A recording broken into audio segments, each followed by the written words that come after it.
Hey everyone, I'm Phil Jimenez and this is San Diego Comic-Con. I'm going to do a little drawing demonstration for the next half hour. I hope you'll join me. I hope I can entertain you. I hope you'll stick around. This is DC University. Good afternoon, Saturday, not Sunday, sorry. We still got a day to go. San Diego, this is DC University. I'm Ian Sattler from DC Entertainment. Joining me is Phil Jimenez, artist of all sorts of comics. We're going to do DC University and get underway now. So you brought your phone with you, which is good. In thinking about what I was going to do today, I thought I would do a very simple head sketch or drawing of Wonder Woman, a character I'm pretty well associated with. And the first rule for me, for any sort of drawing I do, is find reference. I'm big on reference. So I take my iPhone with me wherever I go. I call up reference that I need. And when I do Wonder Woman, I tend to do a particular kind of sketch or drawing. And it's usually structured just like this. So if I was to start with my drawings, basically I'm very keen into the very fast gestural breakdown, just to get the information on the page and just to figure out composition. Because all drawings really are about that. Shape, size, composition. Using the reference, I sort of block in Wonder Woman, and I'm a big fan of smiling Wonder Woman. Some people like her with the sword and the shield. I like her, with the doves. I like ambivalent Wonder Woman. Yes, I like bored, slightly tired Wonder Woman. Slightly agitated Wonder Woman. And so I'm constantly looking for smiling characters, smiling reference, excuse me, and then of course reference with really great hair. Because Wonder Woman is all about the hair. So if I was to do a basic sketch, a con sketch, this is how I would begin. Some reference, quick gestural drawing, block in the shapes. And when I use reference, I think it's really important. A lot of people think of reference as cheating, and I'm actually not copying so much as using as a guideline. I've never understood that logic. Too. What? The reference is cheating thing. I'll tell you what it is. It's as youngsters, artists are rewarded for being able to draw out of their heads. Right. Like, oh my God, that kid can draw anything. You draw, he can draw robots and planes and sharks and animals, and he didn't have to look at a picture. And so I think cartoonists particularly get that in their head that they're really special if they don't have to look at anything. Right. And of course, I teach all my students that the first rule of any sort of good drawing is knowing how something actually works, which requires you using your eyes. You have to look at it. Right. Now, when you're coming, say you're about to start a Wonder Woman run, and you're going to be drawing her a bunch, do you get a bunch of reference together to kind of get used to the character and figure out, what you're going to be encountering as you set them in the stories, panel to panel as you go through the book? Anytime I start a large project, I tend to go through and do character studies of all the characters that currently exist in that book's continuity. The living characters, so not every character ever, but like the supporting characters, some of the villains, etc. Anyone I think I'm going to use. And then I tend to do full figure shots, and I try to do them to scale to each other. So I do turnarounds.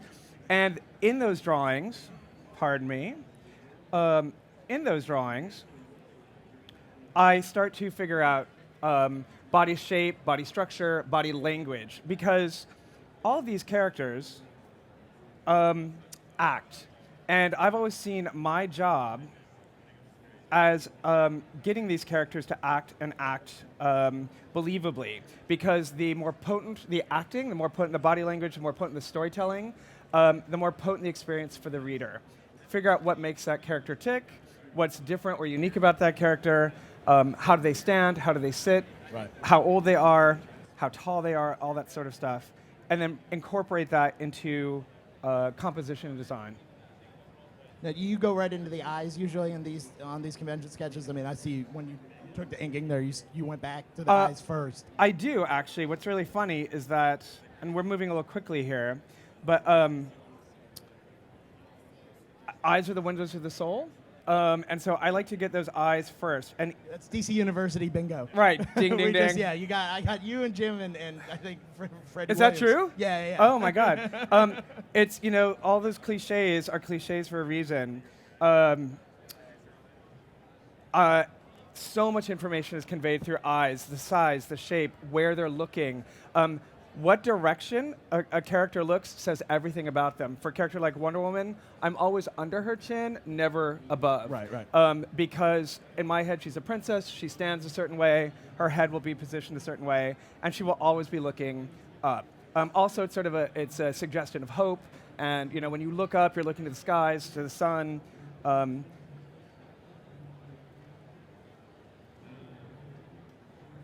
And I do think that's important for a character like this. Well, I mean, that's part of the actual storytelling. I mean, it Yes. might not be the word balloon, but it's it's conveying what you're feeling as you're reading. Right.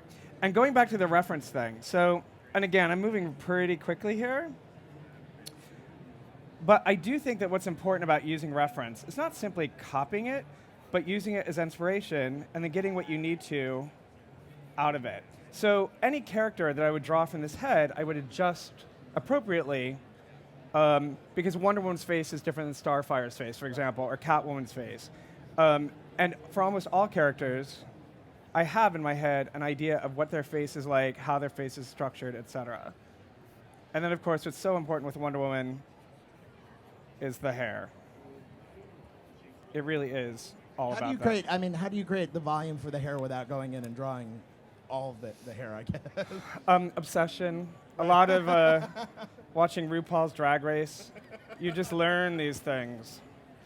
I'm going to come over here for a sec. This is my warm-up drawing, people, so they get better as the day goes by. For any sort of sketch, too, as well, I like to create like a little background milieu. Again, just to sort of establish a character. I don't have my smaller ruler, so that's why I'm using this one. Normally, I carry a little compact ruler. With Wonder Woman, invariably, it's this sort of Greek iconography. So you create a column.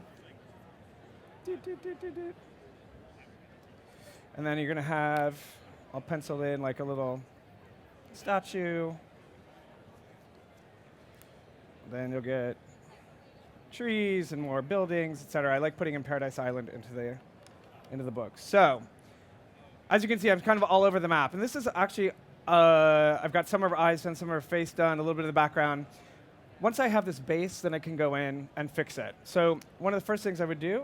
What are you switching to there? What? This is just going to be, these are like con markers. Right. But just to sort of go in and sort of start adding solid blacks to the hair, really sort of giving it some volume. The other lines are just bases.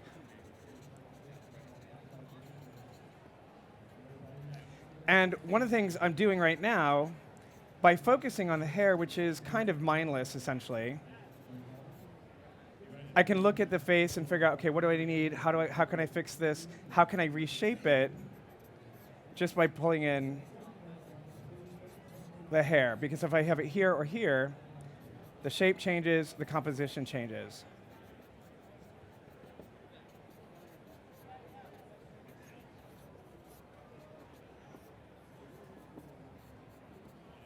So, again, moving a little fast for the demonstration, but you get the idea. So, I'm going to come back to her pretty smile.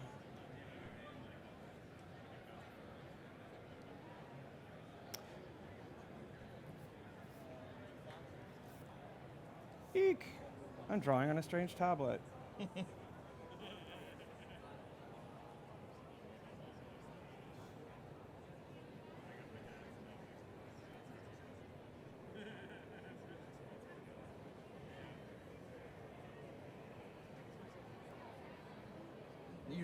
You're trying to get finer detail in the mouth because you got teeth and lips and lipstick or color at least there. But also like the eyes, the size, the smile, the shape of the smile, et cetera, that gives us information about the character. Right. The size and shape of the lips, all that stuff, I think, conveys a look. And so heavier lips, thinner lips, all that stuff, again. But I do like to add a little bit of texture when I can.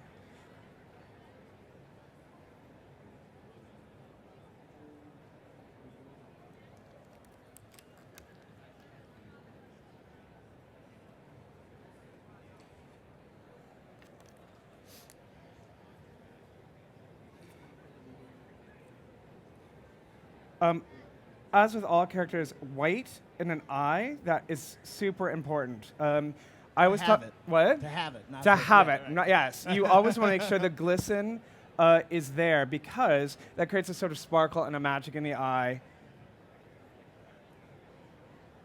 Now, when you're working on a monthly book or a regular series, and you want to make sure that white gets picked up, I mean, do you leave color notes for when it goes to? It's an interesting question. My inker, Andy Lanning, is extraordinary, and so he's intuitive about that. He gets it. It's an old ink trick. It's kind of old-fashioned, but it's also a drawing trick. You understand that, again, the glint of the reflection in the eye gives life to that image. And so when you draw what I call like doll eyes, it's when you go in with that solid black, it kills it immediately and literally leaves you with sort of a dead figure. So I go in and pencil pretty tightly where all those whites are, and then Andy inks pretty tightly. And usually magic happens. I say this only because a lot of people forget that our work is often reduced. And so they do have to be careful not to put in too much detail, because as it shrinks, You're going to lose it. You're going to lose it. Yeah. And once color is laid in there, that will also affect just how much black you can use.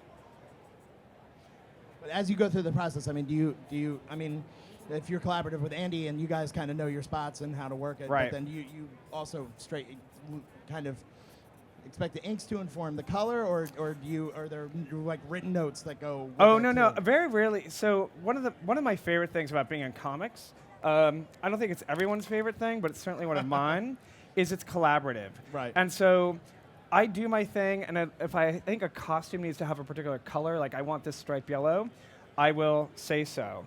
But generally, I believe that some of the best magic in comics comes from letting people do their jobs. Oh my goodness. Canadian Batman and American Batman are arguing. Are they fighting? Oh, is that Cyborg? I'm sorry. It's Toronto Batman from YouTube and American Cyborg are arguing. It's pretty amazing. Toronto San Diego Comic-Con. Out of his mind. We're all here, baby. So anyway, with coloring particularly, I like to let colors do their job, bring their sense of imagination, a sensibility, a way of working, because invariably they will see my work through a different lens. Right. They will interpret it differently, and they might, often do, bring to it a color sensibility or palette that I would never have dreamed Right. of.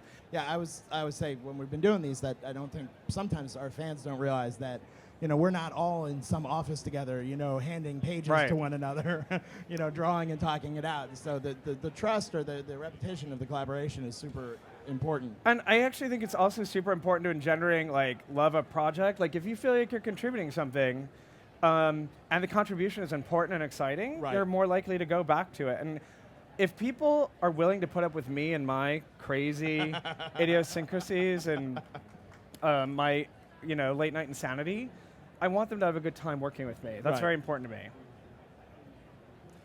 I've drawn a lot of Greek architecture in my life. Symmetry. Speaking of symmetry, actually, I do believe it's important, even though I'm not doing it here, for people to think in terms of symmetry. 2s and 3s are very, very important. Twos and threes? 2s and 3s. Okay. On another image I would show, let's see, let's finish up a You theme. flip the board over. Yeah, we'll when we're all done. I'm actually really well known for my compositions, which tend to play figures off one Yep. side or the other. I'm really big into building rhythms and patterns compositionally, which means mirroring sizes and shapes and themes. Okay. So two characters who might be completely different physically might share a background element. And so I love, you know, juxtaposing them so people are like, oh my God, that's right. They both lost their parents in the war. Oh, they both lived on the street, you know, et cetera. So it doesn't just have to be two women. Right. Right. And so when I'm doing a sketch, particularly with this little stuff, if I was to draw this, it would be much more detailed. But when I'm just doing a little sketch, usually for a con giveaway, what I'm doing mostly is suggesting shapes with quick marks and quick lines. Again, if this was something more, if this was something for pay or something more substantial, I would probably go in there and noodle Really draw it. yeah. Yeah. And you don't, I mean, you do that at the size you're working. You don't go in and do that detail No, I do it standard size. Standard size, yeah. right? Yeah. So these would all be very discernible Greek and Roman gods instead of little squiggles. But because speed is important in these things, you learn a sort of visual shorthand, a way to suggest ideas without necessarily having to draw all of them. Does that have a place though? That kind of the illusion of kind of in how you work into your regular page too. I mean, it's not a technique that you completely abandon in the book, right? I mean, part of it, like when we work as fast as we do, we have to in some ways cut corners. I find that the digital revolution, I think, is going to change that a little bit because people can now expand our work and they can grow. So we're not going to be able to cheat as often as we did because people will catch us a lot more easily. But you can use computers to cheat even more with other stuff. So yes. Maybe it'll balance out. Well, I always say, quite frankly, going back to color, that I wish more consumers knew what colorists did for us. It's like amazing. if they really understood what colorists did for our work, they would be up here, I wouldn't be up here. We had Alex and Claire up here with his computer the other day, and it's just watching him take the original art from Jim and Scott on Justice League and then layer in the color in Photoshop. It's just fascinating to watch. It's just a mind-blowing process, but he's funny too because it's like being on a cooking show. He'll be like, so I would do this, and he's like, I already did it, so now here's what it would look like when it comes out of the oven. I was like, this is awesome. I already baked this lasagna. It's so true. I really do wish. Do you know some of the basics of coloring yourself in order to be able to kind of speak that language to yes, them? and I think that what I do also know, I don't have a real circle. Yeah, close enough, right? We're going to pretend that this is a real circle. I think. Maybe I'll fix it.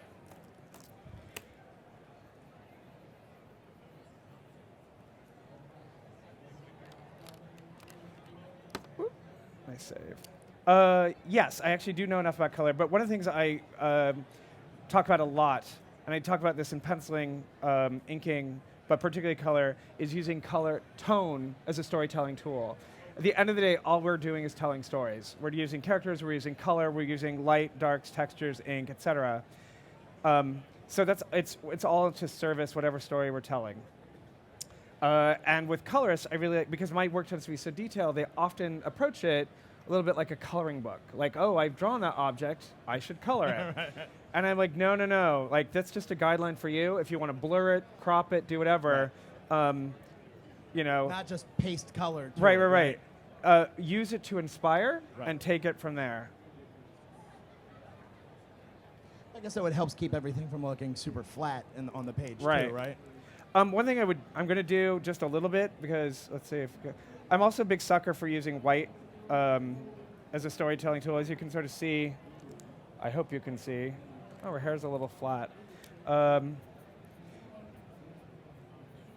When I go in sort of with like a heavy black, I'm like, I do like to pull out sheen and highlight with a white, and you can also add more curls and things like that, more textures. I tend to do this a lot with stars, which I think will be the last part of this drawing. Your transitions are really a thing of beauty. Oh, thank you. So this is originally going to be daytime, but because I have a crappy template, we're going to wrap up on a nighttime shot, and I'll show you a little trick. One thing I like to tell people, too, is to sort of be fearless. I was a little nervous getting up here, of course, because, I want to present for DC and for myself. But I realized that if you know what you're doing, you've got nothing to be afraid of. And even if you don't know what you're doing, fear does you no good. The beautiful thing about art is it can all be erased. You can always fix it. Right. And so try it. Give it a shot. See what happens. The worst that can, the worst is that you'll erase or white out. Start over. Right. I always say that there, I believe it was, I'm not sure where this expression came, but when I was going to school at the School of Visual Arts, I learned from the head of my department that for every good drawing, you're going to have to make 100 bad drawings. Right. And so I like to encourage people, get the bad drawings out and then, move on. Oh. This is going to be the bad part of the drawing because I don't have the template. So a little moon.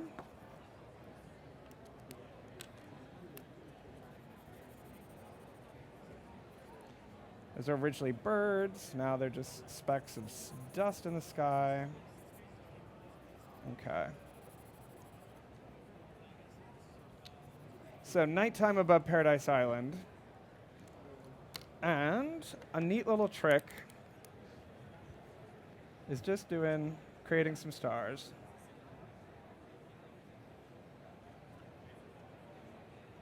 Now, some people, of course, would do this, with a toothbrush or some other thing. I have this crazy insane thing where I like to create constellations. So, like little dippers and big dippers and all sorts of stuff. And so there are always patterns of some sort or another in my stars.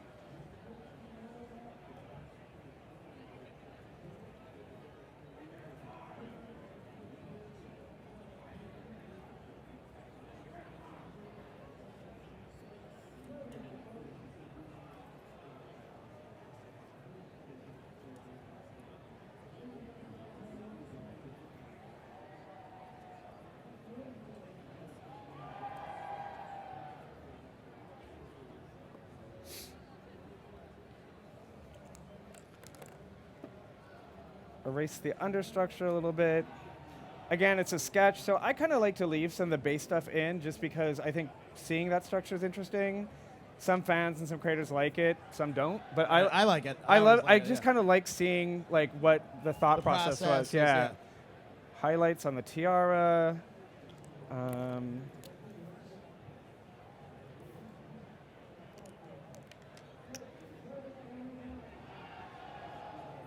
we go. And I think that's that. Super good. That work for you? How was that? That was great. Everybody give Phil a huge round of applause. Thank you, sir. Thanks, everyone. Thank you.